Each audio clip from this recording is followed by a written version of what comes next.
Well, now it's becoming increasingly common for airlines to charge passengers for extras such as luggage and food. A leading aviation economist has weighed into the debate, saying that people that are larger should pay more to fly on planes. Now, it's a controversial idea, to say the very least, but one he says is comparable to airlines forcing passengers to pay for excess luggage. Tony Webber was Qantas Group's chief economist between 2004 and 2011. He's now the managing director of Webber Quantitative Consulting, and he joins us now from Sydney. Tony Webber, good morning.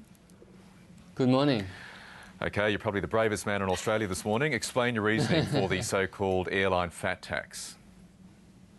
Well, I mean, the reasoning is simple. Basically, the more the passengers weigh on the aircraft, the more fuel that is burnt by that aircraft, because fuel burn is a positive function of how much the total aircraft weighs.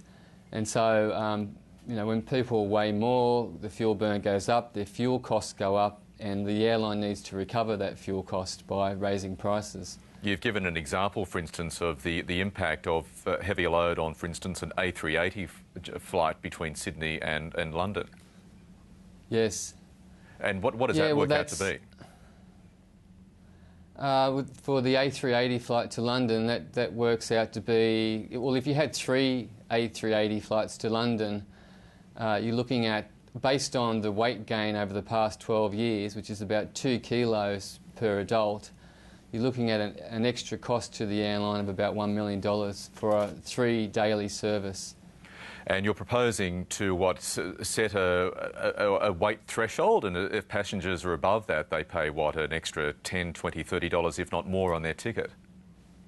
No, I don't think it'd cost that much at all. I think it's more in line for it would depend on the route that you travel, but for a sector like Sydney to London Heathrow, you're only looking at maybe $5 to $10 max. So it's not historically significant increase in the airfare that they pay. But it's what I'm saying at the moment is really the first stage of thinking about it. The next stage is more difficult, which is actually implementing it. How do you implement it? Are we going to the point of, for instance, publicly humiliating people by forcing them to step on scales at check-in counters? Well, they actually do that in some regional around the world. Much smaller planes. We're not talking about mass travel. Yeah, absolutely. So is that one option that airlines would have to pursue? Well, I think that would be the only option, that somehow they'd have to weigh the totality of the baggage and the person. And to be able to do that, I suspect that the extra capex that they'd need to change all of their check-in infrastructure would be significant. So that would be the major stumbling block. You talk your capital expenditure there, and wouldn't that, excuse the very bad pun, outweigh any cost benefits the airlines would get from imposing this surcharge in the first place? Well, it's difficult to know, because it depends on how sensitive the overweight people are to a small increase in price. And also how sensitive people are to hopping on scales in front of a very long queue of people at airports. Can you understand that concern? No, absolutely. I absolutely understand that concern, and for some people it'd be humiliating, awful. And so that clearly will have some impact on the brand of the airline. Depending on if all the airlines do it together, the brand impact won't be as significant, but I can completely understand that point of view. How seriously was this proposal considered by Qantas in your time there? No, it wasn't considered at all. I mean, the only thing that they were concerned with was basically the average weight of a male and a female adult, and the way they use that information to determine the total weight of the passenger load on the aircraft. But the concern now would be that average weight has gone up by a couple of kilos over the past 10 years. So the assumptions they use to determine the total passenger weight may be invalid at the moment. But you also say that you'd be very surprised if airlines weren't thinking about this surcharge based on that increase in weight.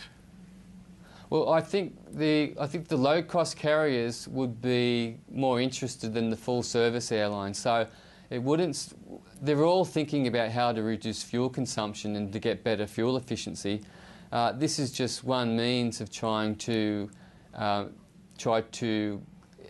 generate revenue to account for the fact that that their fuel consumption might have increased. But I think it's the players like Jetstar and Tiger and probably the maniac airlines, I call them, in Europe, particularly Ryanair, which would consider this type of thing.